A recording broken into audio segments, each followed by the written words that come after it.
안녕하세요. 감동이 물결치다입니다. 한국과 관련 있는 외국인의 감동 사연을 소개해 드리겠습니다. 한국만큼 치안이 좋은 나라는 전 세계적으로 드뭅니다. 늦은 저녁은 물론이고 새벽이 되어서도 마음 놓고 돌아다닐 수 있죠. 오늘 소개해드릴 사연은 한국이 안전한지 모른 채 한국을 방문했던 미국 여성의 사연입니다. 그녀는 늦은 밤 위험에 처한 여성을 보고 다급하게 도움을 요청했다고 합니다. 하지만 오히려 그녀는 한국인들의 이상한 반응 때문에 충격을 받았다고 하는데요. 과연 그녀는 한국에서 무슨 일을 겪었던 걸까요? 안녕하세요. 저는 미국에 살고 있는 줄리아예요. 많은 사람들이 자신의 나라에 자부심을 가지고 살고 있습니다. 저 역시 그렇습니다. 특히 미국은 세계적인 강대국으로 많은 미국인이 자국에 대한 자부심이 상당해요. 미국인이라는 것 하나로도 많은 우대를 받을 수 있다고 생각하기 때문이죠. 그러다 우연히 아시아의 작은 나라인 한국에 대해 알게 되었어요. 그리고 미국의 한 주 크기가 안 될 정도로 작은 나라지만 한국인들은 자부심이 상당하다는 걸 알게 되었죠.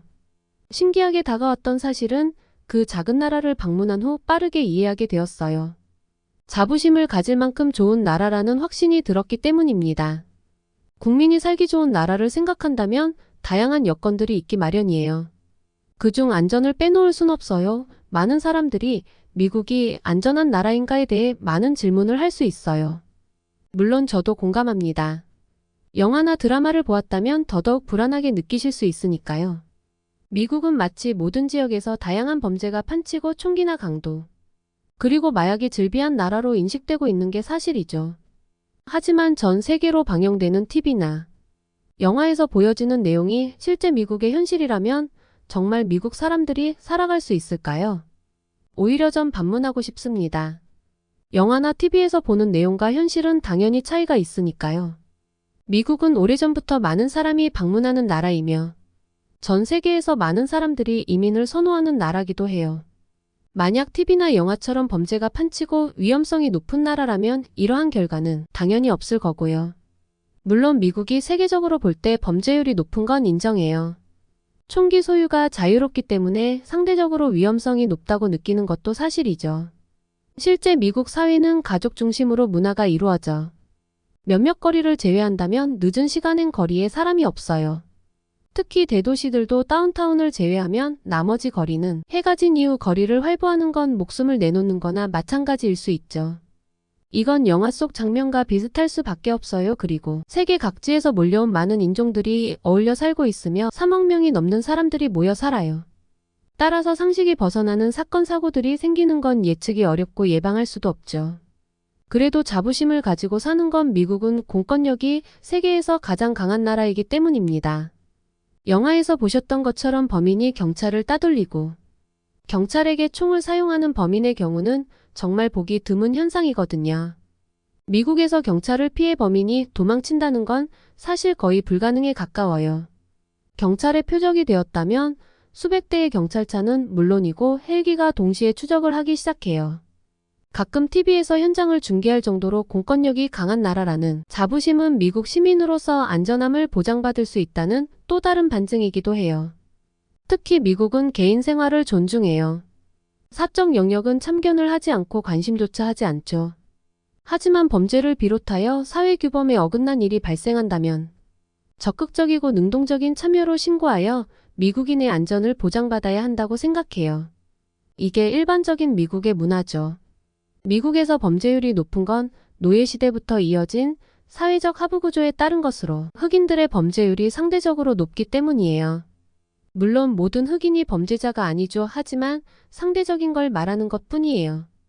그래서 전 상대적으로 위험한 흑인 밀집 지역, 히스패닉 밀집 지역이 아니면 안전하다는 말을 하고 싶었어요. 늦은 밤 다운타운에 사람이 없는 거리를 활보하는 게 아니라면 괜찮거든요. 물론 라스베가스나 샌프란시스코 또는 차이나타운 등 밤거리 문화가 활발한 곳은 예외예요. 이곳은 상대적으로 밤문화가 활성화되어 있어 안전을 어느 정도 보장받을 수 있습니다. 저 역시도 그런 걸 너무나 잘 알고 있었어요. 미국인이어도 라스베가스에 거주하는 게 아니면 하나의 관광지로 휴가 기간을 이용해 방문하는 게 보편적이에요. 그날도 그랬어요. 전 미국인이라는 자부심을 가지고 밤문화가 활발해 안전하다고 생각되는 라스베가스 밤거리를 거닐고 있었어요. 아주 늦은 밤도 아니었어요. 8시를 넘어가는 시간이었죠. 다른 도시라면 이미 이 시간에는 급한 일이 아니면 이동하지 않는 게 왜 그런지는 이미 말씀드렸으니 더 이상 설명은 불필요하다 생각해요. 하지만 여긴 라스베가스였어요. 미국인을 비롯한 전 세계인들이 밤문화를 즐기러 오는 곳이죠. 저도 자주 방문하는 곳은 아니지만 친구들과 때로는 혼자 기분 전환을 하고 싶을 때 들리는 곳이에요. 방문을 하면 주로 저녁 8시에서 9시를 조금 넘기는 시간까지 밤문화를 즐기고 안전하게 숙소로 돌아가는 형식이죠. 그날도 8시를 넘어가는 시간이라 그렇게 늦은 시간이 아니었어요. 여름을 막 지나가는 시점으로 해가 길었거든요. 그렇게 저녁 식사를 하고 숙소로 가는 길을 걷고 있었죠. 그때 갑자기 누군가 내 팔을 붙잡았어요. 나는 놀라서 뒤를 돌아보았죠. 그곳에는 저보다 훨씬 큰 남자 2명이서 있었어요. 조용히 다가온 그들은 나에게 칼을 들이댔죠. 제 명품 가방과 핸드폰을 빼앗으려고 했어요. 저는 겁에 질려 주변 사람들을 쳐다보고 도움을 요청하려 했었습니다. 하지만 그들은 나보다 더 능수능란했어요. 자연스럽게 어깨동무를 하며 저에게 말을 걸었거든요. 우리는 너에게 상처를 입힐 생각이 없어. 그냥 네 돈과 물건만 가져가면 끝이야. 저는 그들의 말에 비명을 지르고 싶었지만 제 몸에 가까이 있는 칼 때문에 두려워 그러지 못했어요. 제가 아무런 반응을 하지 않자 강도들은 제 명품 가방과 핸드폰을 가지고 달아났죠. 저는 예상하지 못한 순간을 마주했고 씁쓸한 마음을 애써 뒤로 한 채 위험한 길 구석에 혼자 남겨졌어요. 불안한 마음으로 도로변을 걷다 어느새 경찰서에 도착했습니다. 경찰들은 저희 이야기를 듣고 강도를 잡을 수 있도록 도움을 마다하지 않았어요. 하지만 미국에서 늦은 밤 나가는 건 위험하다는 걸 깨닫기 충분했습니다. 아무리 밤거리 문화가 활발한 곳이라도 마찬가지였어요. 저는 이 사건을 겪으면서 미국인에 대한 자부심이 한풀 꺾였어요. 우선 저 자신을 위험에 빠뜨리는 일을 하지 않아야 한다는 걸 깨달았습니다. 그 기억은 생각보다 오랫동안 저를 괴롭혔어요. 그렇게 시간은 또 흘렀습니다. 인생을 살다 보면 예상하지 못한 순간들이 있고 그럴 때마다 좌절하지만 또 거기에 머무를 순 없으니까요. 그러던 중 한국으로 여행을 가게 되었습니다. 일정상 예약할 수 있는 비행기는 한국 시간으로 새벽에 도착하는 것만 가능했어요. 미국에서 한국까지 비행시간은 대략 15시간이었어요.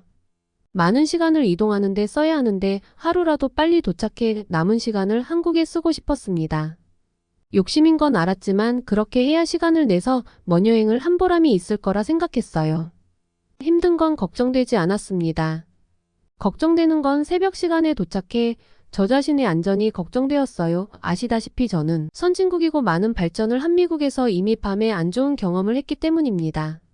한국은 아시아에서 작은 나라이고 미국의 한 주보다도 훨씬 작은 이 나라에서 안전을 기대하는 것은 욕심이라는 생각에 어떻게 해야 할지 고민을 참 많이 했어요. 다방면에 알아보니 공항에서 숙소까지 택시를 타고 한 번에 이동이 가능했습니다. 비용을 지불하더라도 안전하게 이동한다고 생각했어요. 그렇게 전 한국 시간으로 새벽에 도착해도 안전하게 보낼 수 있는 다방면의 계획을 세우기 시작했죠.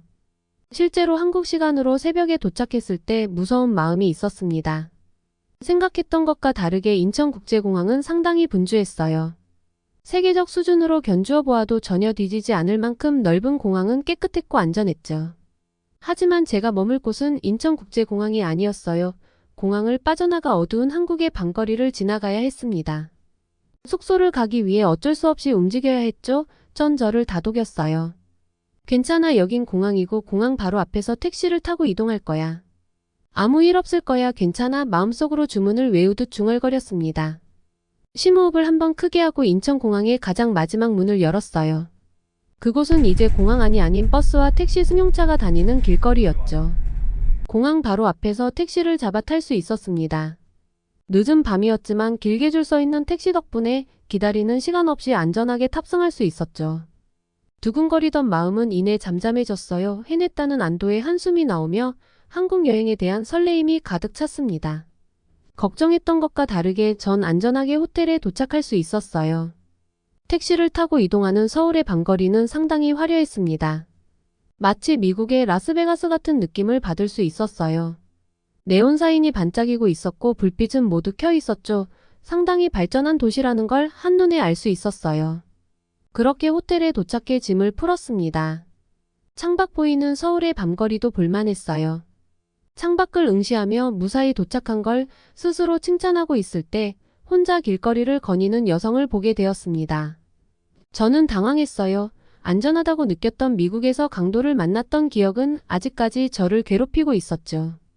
다행히 그녀에게 어떤 일이 일어난 건 아니었어요.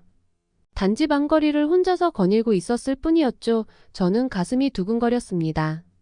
마치 라스베가스에서 혼자 거닐던 제 모습을 보는 것 같았죠. 안전하다 생각한 그녀도 밤거리를 거니는 것이겠지 생각 들었습니다. 하지만 만약 나와 같은 일을 당한다며 생각만 해도 아찔했어요. 그녀도 저처럼 꽤 오랫동안 트라우마를 겪으며 다시 용기를 낼 때까지 오랜 시간이 필요할 수 있었으니까요. 저는 그녀를 몰랐지만 이대로 지나칠 수 없었습니다. 내가 아무리 안전하다 생각해도 주위에서 변수가 생긴다면 전혀 다른 상황을 마주할 수 있으니까요. 저는 다시 외투를 들고 호텔 로비로 내려갔습니다. 한국의 밤거리를 거닐고 있는 여성을 도와주어야 한다는 생각뿐이었어요. 급하게 호텔 로비로 내려간 저는 호텔 직원에게 밖에 위험하게 여성 혼자 밤거리를 거닐고 있다고 했어요. 긴급하게 도움을 요청하는 제 모습과 다르게 한국의 호텔 직원은 저를 차분하게 쳐다봤어요. 마치 그 다음 말을 기다리는 것 같았죠. 저는 당황했습니다. 밤 12시가 지나 밤거리를 거니는 여성이 있는데 그 다음 말이 필요하다고 믿을 수 없었어요. 한국은 타인의 안전에 관심이 없어 보였으니까요. 오히려 미국이라면 도움이 필요한 상황에서 적극적인 대처를 해준다는 것이 기억났어요. 이상하게 이 상황에서 다시 미국에 대한 그리움 자부심이 제 마음을 꽉 채웠습니다. 저는 당당하게 위험한 여성을 도우려면 경찰에 신고를 해야 한다고 말했어요. 무슨 일이 생기기 전 빠르게 대처를 원하는 게 맞다고 생각했기 때문이죠. 이렇게 강력하게 말해야 도움을 줄 거라는 생각에 단호하고 짧게 저는 제 의사를 한국 호텔 직원에게 말했습니다. 그런데 한국인 호텔 직원은 저에게 실망감을 안겨주었어요.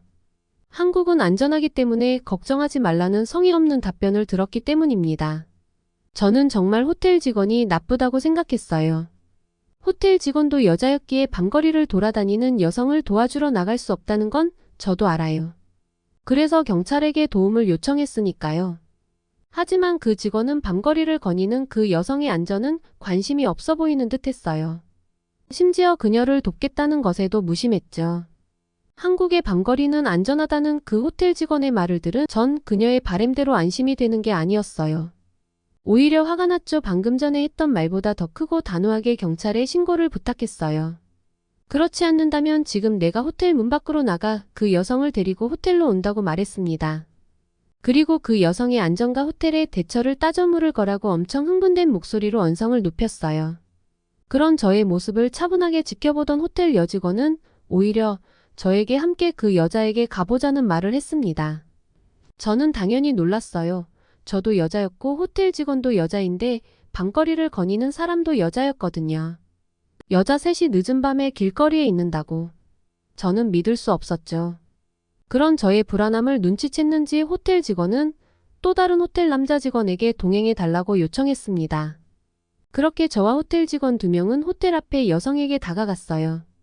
아직도 그녀는 제 호텔방에서 내려다보면 볼 수 있는 그 자리에 있었거든요. 여기는 위험하니 안으로 들어가자는 저희 말의 거리에 있던 한국인 여자는 조금 당황한 것 같았어요. 친구를 기다리고 있다고 했거든요. 저는 저도 모르게 뭐라고라는 말이 튀어나왔어요. 그 시간은 밤 12시를 넘은 시간으로 미국에서는 있을 수 없는 일이었거든요. 그제서야 제가 한국을 잘 모르고 있다는 걸 알았습니다. 한국은 미국처럼 총기를 소지 가능한 나라가 아니었어요. 그리고 특정한 몇 도시만 밤문화가 활성화된 미국과 다르게 한국의 모든 도시는 밤에 안전하게 다닐 수 있었죠. 특히 칼을 가지고 위협하는 일은 거의 있을 수 없는 일에 가깝다는 소리를 듣고 정말 놀랐습니다. 늦은 밤 안전하게 돌아다닐 수 있다는 것조차도 신기한데 여성 혼자도 가능하다니 세상에서 이렇게 안전한 나라가 있을 수 있을까? 눈앞에서 보았지만 믿을 수 없었어요. 그래서 여행 막바지에 저도 용기를 내보기로 결심했습니다. 한국을 여행하며 느꼈던 건 밤에도 상당히 아름다운 분위기를 낸다는 점이었어요. 미국과 다르게 밤늦게까지 문을 연 곳도 많았거든요. 물론 한국 밤에 안전하다는 걸 알았지만 생각처럼 실천으로 옮기는 건 어려웠어요.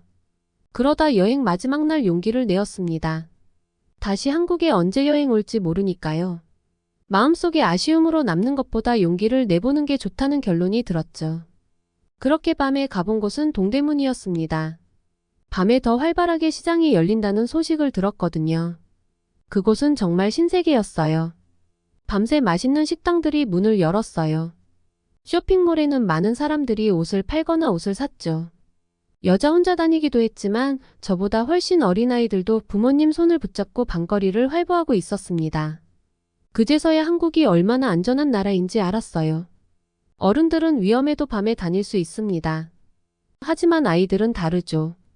어느 부모도 자기 자녀가 위험한 걸 볼 수 없으니까요. 그제서야 전 처음 한국에 도착했을 때가 떠올랐어요. 밤거리에 혼자 있는 여성이 위험하다며 경찰에게 신고하기를 원했던 제 모습이 부끄러워졌습니다. 한국이 이렇게나 안전한 나라라는 사실이 새삼 놀라웠습니다. 그리고 한국을 다시 보게 되었습니다.